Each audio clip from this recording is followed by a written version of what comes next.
Hi everyone, അസ്സലാമു അലൈക്കും. Welcome to our channel. അപ്പോൾ ഇന്നത്തെ വീഡിയോ എന്താണെന്ന് വെച്ചാൽ വഴുതനങ്ങ ഫ്രൈ ആണ് കേട്ടോ. അപ്പോൾ വഴുതന കഴിക്കാത്തവർ പോലും കഴിക്കൂട്ടോ. അപ്പോൾ വീട്ടിൽ വഴുതനങ്ങ ഉണ്ടോ? ഇതാ റെഡിയായി. 5 മിനിറ്റിനുള്ളിൽ നമുക്ക് ചോറിന് അടിപൊളി വഴുതനങ്ങ ഫ്രൈ കേട്ടോ. അപ്പോൾ ആദ്യം തന്നെ വഴുതനങ്ങ ഇതുപോലെ മുറിച്ചെടുക്കാം കേട്ടോ. അപ്പോൾ ഇത് മസാല പിടിക്കാനാണ് കേട്ടോ ഇതുപോലെ മുറിച്ചെടുക്കുന്നത്.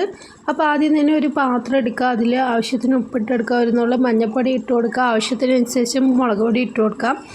എന്നിട്ട് കുറച്ച് വെള്ളം ഒഴിച്ച് നന്നായിട്ടൊന്ന് മസാല രൂപത്തിലാക്കി നമുക്ക് എടുക്കാം കേട്ടോ.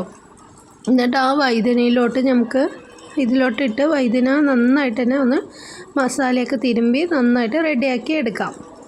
അപ്പോൾ ഇങ്ങനെ ചെയ്യുമ്പോൾ നമുക്ക് മുളക് പൊടിയും ഉപ്പും ഒക്കെ നന്നായിട്ട് അതിലോട്ട് പിടിക്കും കേട്ടോ. അപ്പോൾ ആദ്യം തന്നെ ഒരു പാൻ വെച്ച് കൊടുക്കാം, ആവശ്യത്തിന് വെണ്ണ ഒഴിച്ച് കൊടുക്കാം. നല്ല ചൂടായി വരുമ്പോൾ ഇതേപോലെ വഴുതനങ്ങ ഇട്ട് കൊടുത്ത് നന്നായിട്ടൊന്ന് മൊരിഞ്ഞ് വരുന്ന വരെ നന്നായിട്ടൊന്ന് ഫ്രൈ ചെയ്തെടുക്കാം. അടിഭാഗം നന്നായി മൊരിഞ്ഞ് വരുമ്പോൾ അടുത്ത മറിച്ചിട്ട് കൊടുക്കാവേ.